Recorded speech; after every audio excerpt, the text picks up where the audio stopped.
I've wasted so much time and energy and resource.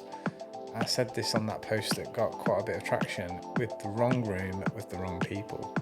And they were absolutely useless. Some of them were quite costly as well, actually. And that taught me another lesson, Lee, that a lot of people will do these events and these things just for the money. But if you don't ask, you don't get. So I think don't be afraid to ask along the way. And you miserable. And I think... Can you believe you did that? Lee, how are you doing? Good. High energy, I was told. No, I'm really good. I've had a... possibly, I think I mentioned you before, possibly one of the most stressful weeks I've had in a very long time. And a stark reminder that I'm a business owner. And sometimes you can get into a bit of a flow and everything seems to be going okay, and then all of a sudden you're hit with a problem. And this week was that week. So it's Friday today. I'm coming out of it feeling like the situation has been resolved, and in a good headspace to end the week with you. So you won then? I don't know. Define win. No, it was one of these, the roller coasters of business. It's some things you don't expect, some things you expect. This didn't see it coming, and I don't want to go into detail, but I think we identified that part of the problem was us as business owners, and actually what I'm glad you're not blaming somebody for it. No, and I think what happened was a result of probably our shortcomings as business owners. So the cycle of business, you're learning every day. Every day is a school day, as they say. And, I think that the situation's been resolved in the right manner, which is the most important thing. But also equally important, we've really took a long, hard look at ourselves and worked out, how did this happen? How can we improve that? And how can we stop that from happening again in the future? So that, you've taken the right steps. If you want to define that as a win, then yes. Well, it is always solving a problem in business, solving a problem that could have cost you even more down the road. It is a win. And we've just now got to take our actions forward and start delivering what we say we're going to deliver. Good. How about you? It's been a very hard week. It's been good, but very, very hard. Working for a very reputable customer. Nice. And you find out what red tape really looks like when you go to places like that, especially when you're working at the airport. But yeah, very productive, very informative, and looking forward to work with customers like that. So a win. Yeah. Definitely a win. And for you, obviously refrigeration, you're challenging probably the hottest 3 weeks ever in the UK right now. It's been a challenge. It's brought a lot of calls towards us. I'm proud to say that none of our customers, even at this heat, had any problems. Or if there was one, it was a simple thing to fix, which makes me really proud to shout about it. But there is a lot of people out there who their focus is price and not trust on the people that they choose to work with, and they are the biggest losers. Big time losers.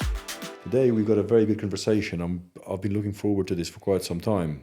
Well, we've kind of alluded to this in a number of different episodes, haven't we? But I think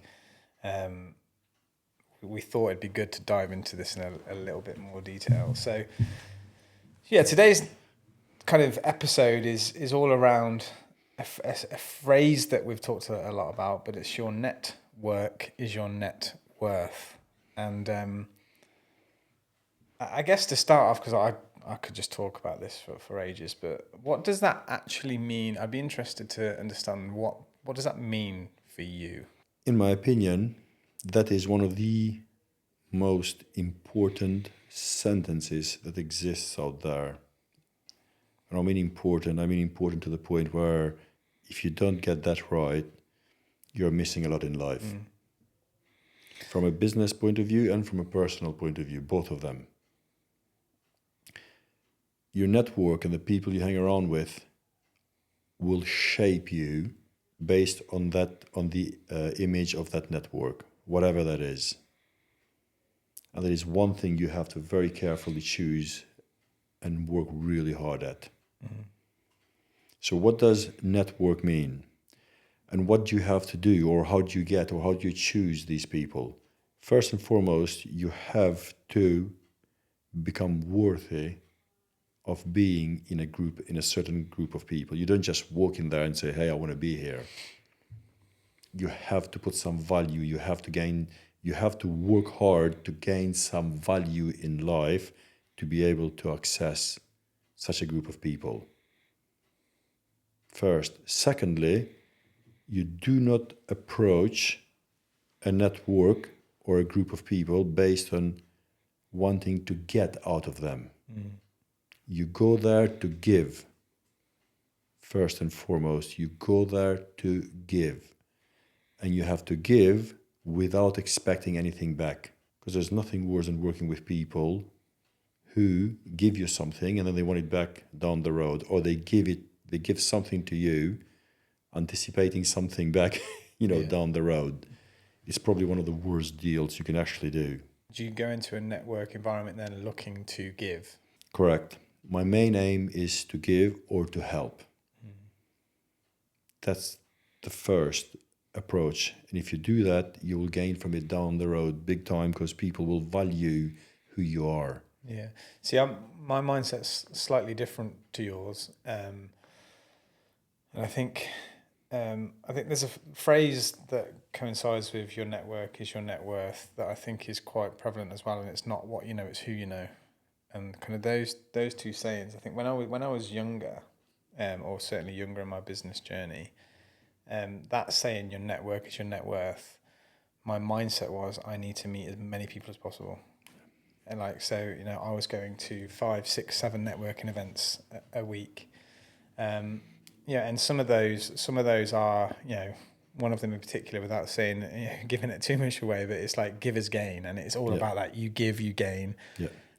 But for me, it was about being many places as possible, like a bit of a scattergun approach. And I mentioned this on a previous episode. And I actually, the snippet that we created from that, I put on LinkedIn, and it's probably one of the most popular posts that I've done. But it was really around how I've, over the last kind of year or so, I've really refined who my network is. And I've gone from this scattergun approach to really quality over quantity.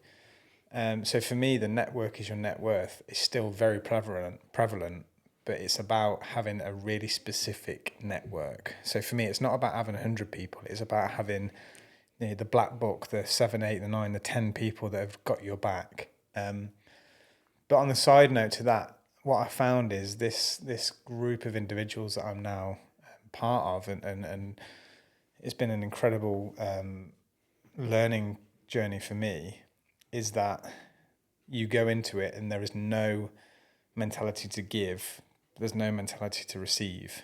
The only mentality I have is to build a relationship. And I don't think about anything else. It is literally, for me, build a relationship with the right people and the rest will happen. So you're not going there with the intent of taking something out of it. You're going then simply to Build be a part of that group and build a relationship. Build a relationship. So trust, basically. With like-minded individuals, and to the point where I think when you build the right relationships, and it's not to say that everyone you meet you will build a relationship with, but I think if you go into that mentality, you will build a relationship with the right people. And once you've done that, I genuinely think the world is your oyster. Once you've made relationship with the right people, someone that you can just pick up the phone to and say, look, I need this. And they'll be like, here's a number. But you're at such a level there where when that person refers you to someone they know, you don't have to convince yourself, because they know that you are worth supporting because this individual has told them to. So you get into that almost inner circle. Their words have got strength behind them. Yeah. So if one of the guys that I work quite closely with, I know that if he tells someone to speak to me, they come in and they are there to help. There's no prove yourself. There's no, it is literally, I trust the person that recommended me to you. Therefore, straight to the point. Therefore, I trust you. Yeah. And I think at that, like a hyper-focus level, that's opened a whole world to me where quality over quantity, build relationships with the right people. And I think that opens doors that you didn't even imagine existed. Trust, character. you have become the right person with the right character to be in that group of people. Tell me, what happens when you actually outgrow that group of people? In my earlier days of networking, like I say, when I was kind of more of a scattergun approach, I guess I found myself in rooms with similar type business owners, Yeah.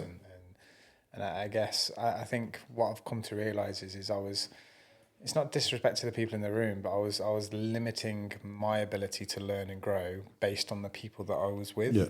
And I think as I've gone into this new mentality of less is more and quality over quantity, I'm actively now pushing myself into rooms where there is a bit of imposter syndrome there, because the people that I'm networking with, the people that I'm learning from, have businesses that are 10, 20, 30 times Yeah. bigger than mine. But again, build relationships with those sorts of people. And the other day I went to a pub and had a drink with someone, and it's almost like, a bit of imposter. Why is this person sitting with me? But actually I've built a strong relationship with them, and, to the point where they'll just say, how can I help you? How can I help you today? And it's kind of, Just as I said, they are there to offer help. yeah. Just imagine a relationship where the other guy offers help without anything, And I without guess, asking anything back for it. I guess the perhaps the imposter syndrome bit that I get now from where I am today is that I think I feel potentially that I'm in a room of people that for me is better than me. Better than me is the wrong word.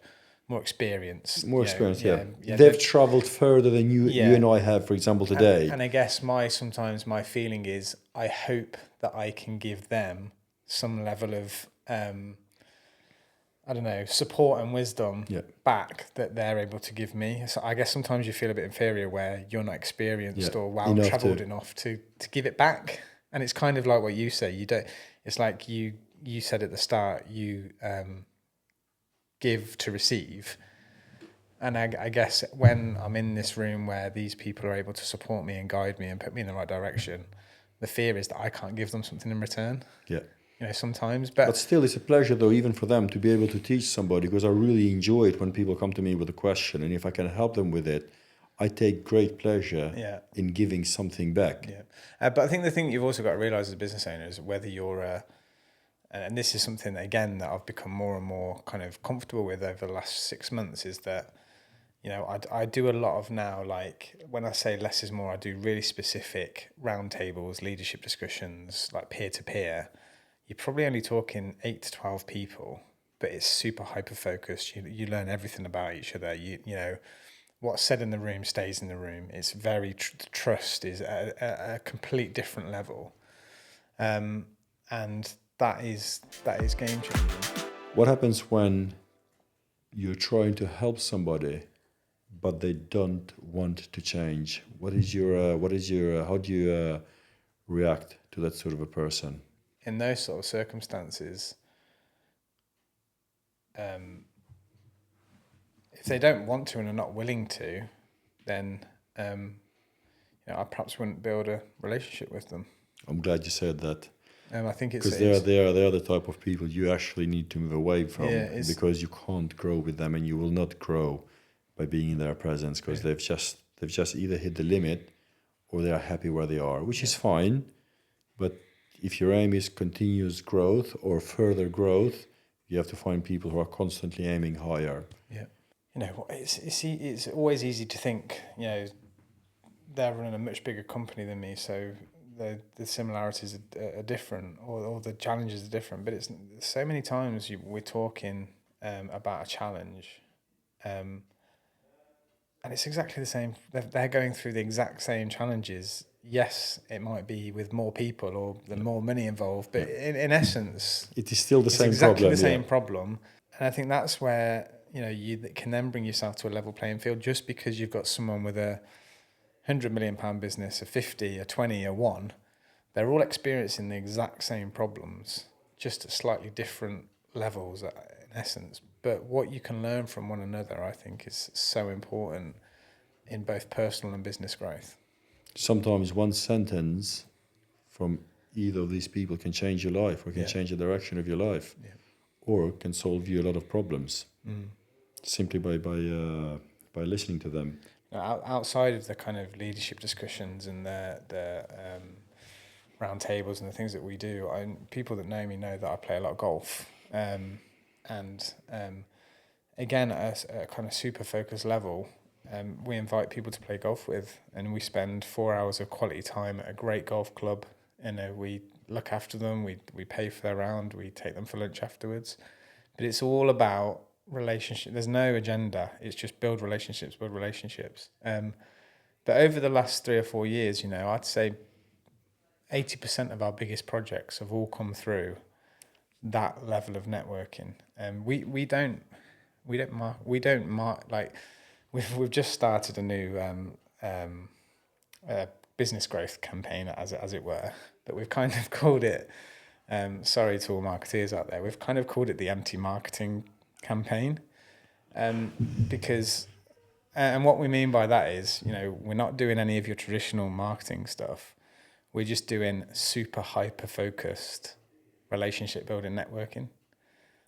So picking a couple of events a year, bringing the right people, getting them to bring a specific individual. Well, the right people will bring the right people, or that caliber of people you invite, they will bring the same type of caliber with them as well. And to build a community that can, the starting point to build relationships, but in turn, from experience, that will generate business, that will generate growth, that will generate opportunity.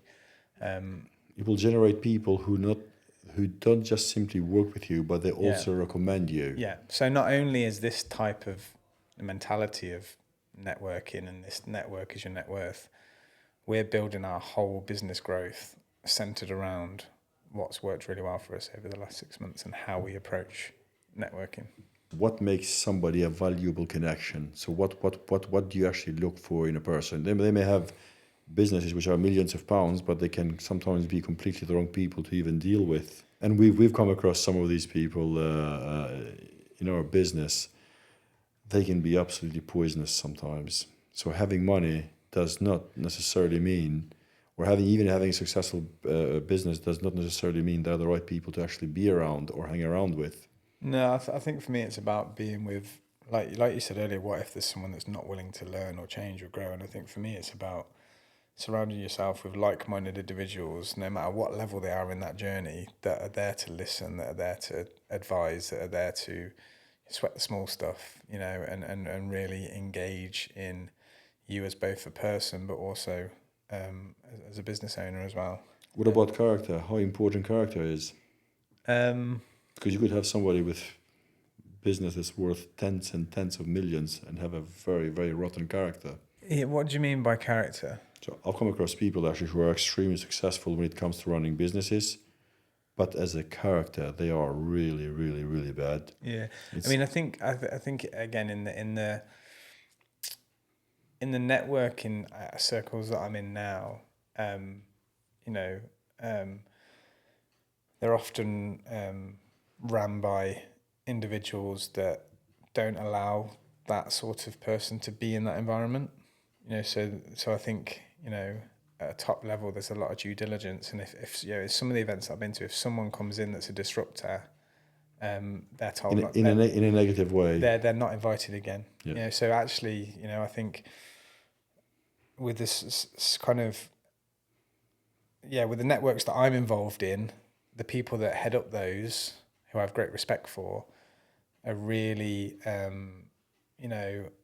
picky with who they choose. So, for example, they won't invite someone unless they've met with them 2 or 3 times and understood that they're the right fit for the people in the room. To be there, yeah. So I think it's very, whereas a lot of the ones, again, that you go to in the early days where there's, 30, 40, 50 people there, they just let anyone in reality. Whereas it's certainly a lot more focused where I am now, and the people that are in the room, they've been invited because they are going to add value in some way, shape, or form. It's not a room you can just walk in. No, You have to earn your place it's there. almost like, and this is this anti-networking thing that we're trying to do now. We want to create that level of exclusivity where people are vetted, and in a way where we just want to make sure that they're the right fit for the people in the room, and that there's a mutual understanding of what this is all about, what we all want to achieve here. And that's that. There's nothing worse than bringing the wrong guy to the room. It does also make relationship building a lot easier when there's a common goal, and you're just not trying to build relationships with anyone. And that seems really harsh, doesn't it? But I think I've wasted so much time and energy and resource. I said this on that post that got quite a bit of traction, with the wrong room with the wrong people. And now my sole focus has been in the right room with the right people. Right people, yeah. And honestly, the impact that's had on me and our business over the last 6-12 months is unbelievable. Absolutely right. I've had the same experience even with my business. Wrong business with the wrong people. Yeah. It has to be the right business with the right people. If you can get these two to match, there's a lot can be achieved there. The one thing that I would pick up on reflection, that the difference, I would say, again, my focus is all relationship building, and I kind of make that a huge part of what I do. But the difference between the networking that I do now, so before I was spending too much time with the wrong people. I guess by too much time, I was doing 7 or 8 events a week, all that were just an hour long. So, 8 hours scattered across the weekly diary with travel. But when you're with when you're with a group of 40 people for an hour, there's not really a lot of relationship building you can do. You times that by 8, you've spent 8 networking events with 200 people, and really, what level of relationship building have you achieved? Not a lot. Very little, yeah. Now, if anything. So with the stuff that I do now, I may do 2 events a week, sometimes 1 event a week. But the roundtables, the leadership discussions, the things that I do now, it's 4 or 5 hours of time with a group of 8 people. Now, you can start to realise how 8 hours with 200 people across a week, 5 hours with 8 people, which one are you going to build better relationships from? The fewer people, the better. And so for me, it's not necessarily that I spend less time now. It's just the time that I do spend is far more focused. I've spoken to you about this before, where some of my best customers and those who have really achieved something, like taking them out one-on-one, although it's very, very difficult to get hold of them, I have found that the value out of one of them meetings, or the value out of one meal you have with them, supersedes 30 other meetings with 50, 60 or 100 people in a room. It's interesting what you said earlier about character as well, because again, for me, even going to golf is something that we do. We invite specific people, and we know that we're going to spend 6 hours, 4 hours on the course, maybe an hour before, an hour afterwards. Yeah. But golf is also a very good judge of character. So, and you laugh, but little things like, do they cheat? Do they get a 5 but tell you they got a 4? And it's stuff like that. How competitive they are. How competitive they are. How they talk about other people. How they behave. How do they react when it's going really well versus how do they react when they've hit a really bad shot? And that sounds a bit strange, but actually you do learn the character of an individual, and I think that plays a big part. But not also that when you're with someone for 4 or 5 hours, you talk about their kids, you talk about their history, you talk about their family. You build. It's easier to build that relationship because you are learning. You get a deeper look into the person itself, 100%. rather than just a superficial vision of it. And don't get me wrong, there's people that are, some of my best relationships now have come from the golf course. But that's not to say there's been a number of rounds where you're 1 hole in, and you think, oh God, I've got another 17 holes with this person. That is, and it's but it's not it doesn't guarantee being in these rooms that I'm talking about doesn't guarantee the relationships, but I think if you work hard on it, I think it will absolutely elevate and get there a lot quicker. It guarantees a lesson, that's for sure, and it's like holding a mirror to yourself. Yeah. Do I fit here?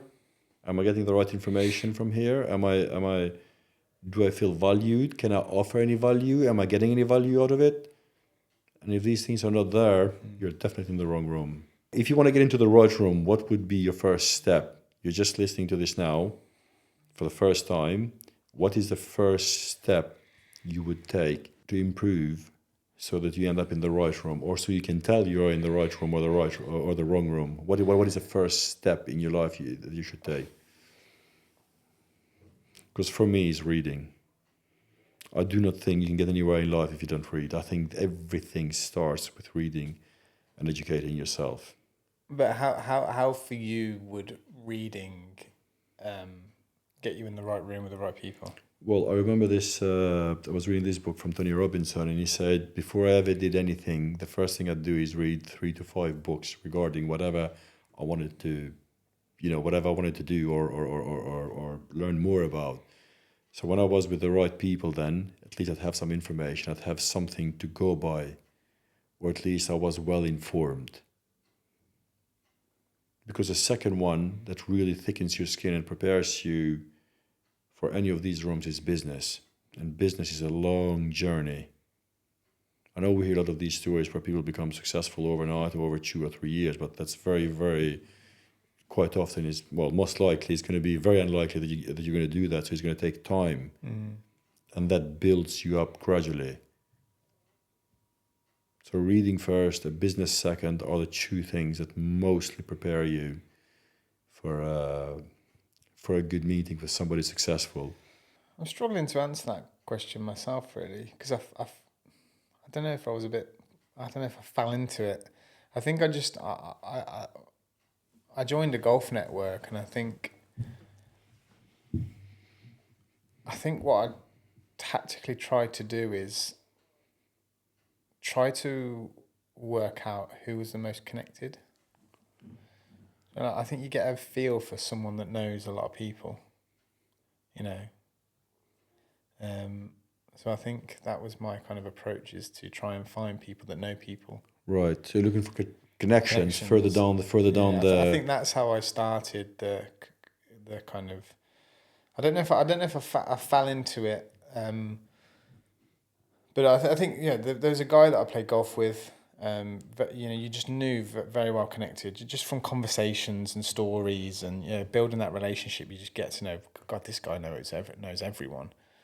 And I remember, still very good relationship now, and they put me in touch with one of their connections that runs one of these leadership discussion groups. How did we end up together? Through someone I play golf with. Yeah, it was a recommendation after recommendation. That's. And it was that person, same person, that connected me to you, that connected me to this other guy that runs these leadership discussion groups. And so for me, it was about identifying who had the capacity to open doors, I think, is probably the best way to put it. And that sounds quite selfish, but I think it was about...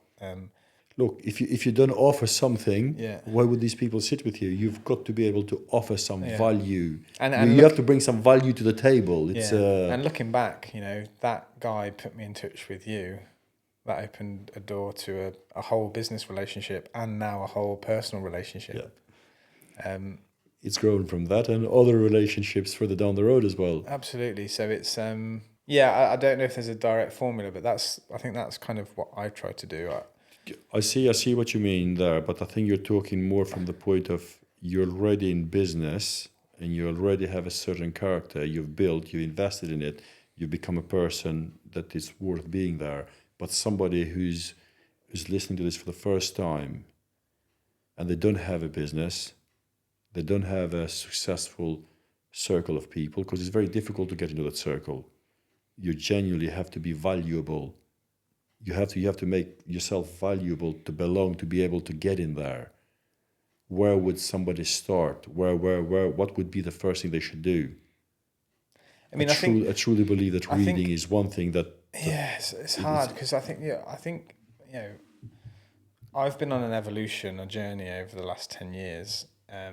And I guess what's important to say is, though I talk very highly about the network that I'm in now, that wouldn't have happened without the network that I started. So that kind of scattergun approach where I Yeah. went to a lot of events and, It's building steps. You started from that was- somewhere, yeah, one network led to another, to and another, to another. That taught me so much about how to present myself, how to network with strangers, so I think my advice to anyone would be, like anything, setting up a business, you've got to start from the bottom and work your way up. Yeah. And although that now doesn't work for me, it had its place. Yeah. At the time, At the did time, help it you. had Yeah. its It was place. part of, yeah. So I think my strong advice would be... Part of the journey, basically. You have to Yeah. start at some point. So Yeah. my advice would be, if you're starting out, if you want to start building a network, absolutely start at the local BNIs, whatever they are, the local networking groups, where you start to build that network, you start to build that foundation. Don't get me wrong, there's people that I still do business with and network that I met in those early days. So it has its value, and it's helped our business People grow. will always be there. They will always even recommend you.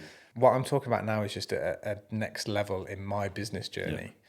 And where we are we are now a group of, we're not just one company, we're 3, we're 4 companies. And, now I am networking with people that run multiple companies that can advise on Multiple things, all the different challenges now that we're facing, which are often, some of them are new to us. But when you're in a room with people that have been there, seen that, done that, you can go into a room really downbeat thinking, oh, it's just me, I've done this wrong, and all of a sudden it's just a very different picture, because you're speaking with people that can just guide you and support you in making the right decision, or going this way, opening that door. Or do you feel now that you and I, for example, have a big advantage having access to these people compared 100%. to somebody who's starting? 100%. Because when I look back, I actually feel almost sorry for the guy who's at the bottom on his way up.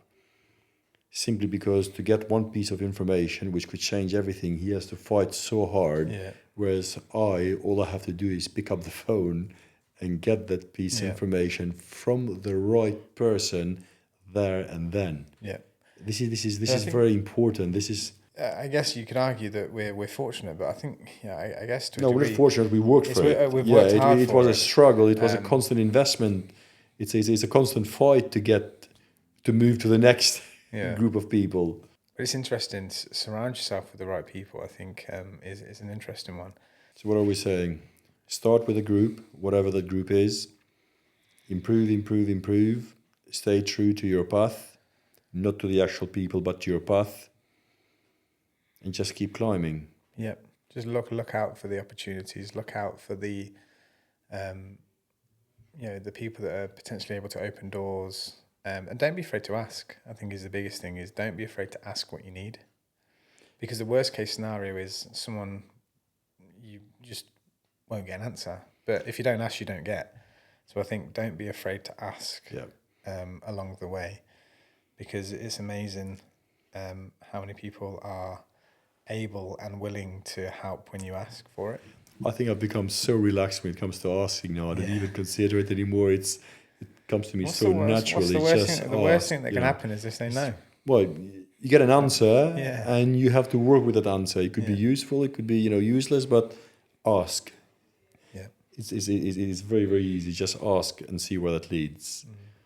I wanted to ask you a question regarding the in these groups. If there was one occasion or occasions where somebody said something that's so important or so useful, so strong to change your path. Have you ever had one of these moments when somebody says something to you that really empowers you? And I can't think of the earlier days where someone said something that changed the trajectory of the path, as it were. But genuinely, the stuff that I'm doing now, the peer-to-peer, the leadership, the round table, literally every week I'm learning stuff that changes the trajectory of where we're going. It's that valuable. You come out thinking, my God, like I've just taken 10 things away today that I can action, because it's just a level that is just so, I don't know the words for it. The information is so useful, it's so strong, so powerful that it empowers you. Yeah, it empowers you to go away and make active change on a weekly basis. And I think that's why it's so valuable to me, is that it's just taken me to levels that I never thought I could go to. And you come out of it almost in a bit of in awe of what you've heard and witnessed, and you know, the inspiration, the guidance, you know, the just little nudges that you get. So that for me now is happening on a weekly basis. I can't think of a specific one in kind of my earlier days that completely changed the trajectory, but it's quite a regular occurrence now, and I'm coming out with action points that we're just actioning on a weekly, monthly basis. But that's, you know, that in our journey, that's what I think we need to get to. I haven't always have had big ambitions for where I want our businesses to be and for me to be as an owner. So I'm just constantly striving to I always go into these events just saying I'm literally a sponge. Just fill my sponge with knowledge that I can go away, take away, and just grow with. So I think it's also that willingness. In the early days, it's the willingness to ask the right questions and to learn. It sounds to me like you're trying to be the person who becomes valuable, and value then follows him. Yeah. When you become valuable, everything comes to you. You don't have to fight as hard. Yeah. And if there is one thing people would take from this episode, from this podcast now, is that you have to be in the right place to get or to receive the right information. And to be in that place, you have to constantly invest in yourself. Constantly. And the easiest way to actually see if you are going towards the right path is just look at yourself and see how different are you from last week. If you're still the same person, you haven't really done much. If you haven't learned a few things that really inspire you, you've really failed for that week. Otherwise, you will never be able to make it into these groups of people unless you're constantly adding value to yourself and to the people around you. Yeah, do you know what? I was at a leadership discussion the other day, and someone said that at the end of every day they ask themselves 3 little questions. One is, what did I do good today? One was, what do I do bad today? What did I do bad today? And then the third one is, what can I do to be better tomorrow? And I just think, like, again, these are the sort of things where you just come out of it and you think, that's such a simple piece of advice. But actually, if you just think about that, that's just a really good mentality and thing to do every day. What did I do really well today? What can I improve on? What didn't I do well? And how can I be a better person tomorrow? And it's that 1% every day. How can I just be a little bit better? Let me tell you how I do that. Every day I ask myself a question: what did I learn today? Or did I improve anywhere today? And if I look back and I say, I only did what I did yesterday, I'll quickly go to either a book, to a podcast, or to somewhere, whatever it is, or especially Audible, and listen to something good, or even YouTube, Instagram. They all have the information there is absolutely priceless if you really want it, if you really want to go for it. And I will spend at least 15 to 30 minutes listening to something that's really good, that empowers me or teaches me something or gives me something just to complete my day. I can't let a day go by unless I've added something, some value to myself, one way or another. So today's been a really interesting episode, actually, and it's taken us to a kind of deeper level than I thought we would. And I was just thinking that, I think, kind of as a way to wrap up, I think one of the final things that I would say around going to events is just make sure that you're going to the event for the right reason, to give as much as other people are giving. I think one of my mistakes was early days, I used to be part of a book club. And at that book club, you would read a book, you would meet, you would get a meal provided, a drink provided. And if I'm totally honest, I went for the food and the drink. I didn't read the book. And you miserable. And I think... Can you believe you did that? But it was very naive of me, but actually thinking back, if I was on the... when you'd gone there for a girl or something, maybe something more useful, for God's sake. But if I was one of the other people in that room and looking at myself from the outside thinking, well, he's not even read the book. you know, and I think it's show people that you are there for the right reason. Show them you are there to give, to learn, to grow, to, you know, to evolve, to build relationship. I think go with the right intentions, because there were events that I didn't go with the right intentions, and because of that, I got nothing from it, and that's my fault. That's not the people in the room's fault. That is my fault. Would I want to build a relationship with someone that just turns up for food and drink? Of course I wouldn't. What does that tell me about that person? So, you know, I guess what I'm trying to say is I've made a lot of mistakes along the way. I've done a lot of things for the wrong reason, but I've learned from it. And, you know, the events that I go to now is very clear on the value that I want to give versus what I want to get out of it. And I think you've really got to go all in.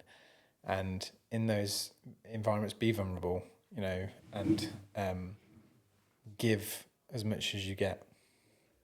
I must admit I've gone to quite a few events simply because people pulled me in, and they were absolutely useless. Some of them were quite costly as well, actually. And that taught me another lesson, Lee, that a lot of people will do these events and these things just for the money.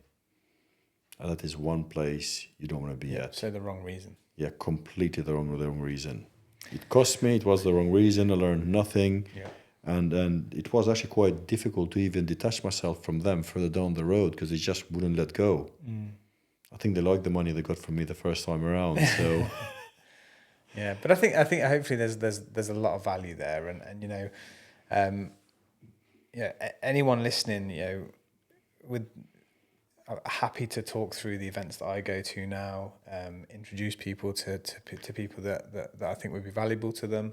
You know, we are here to support and guide people, and it's been amazing to see over the last few months. You know, we've recently gone onto YouTube. It's been amazing to see our numbers rise and grow, and it's great to see that we're getting more and more interest on the podcast. So, you know, for those listening, keep sharing, keep posting, you know, and keep spreading the word, because hopefully, you know, we are adding value to people that are on this journey.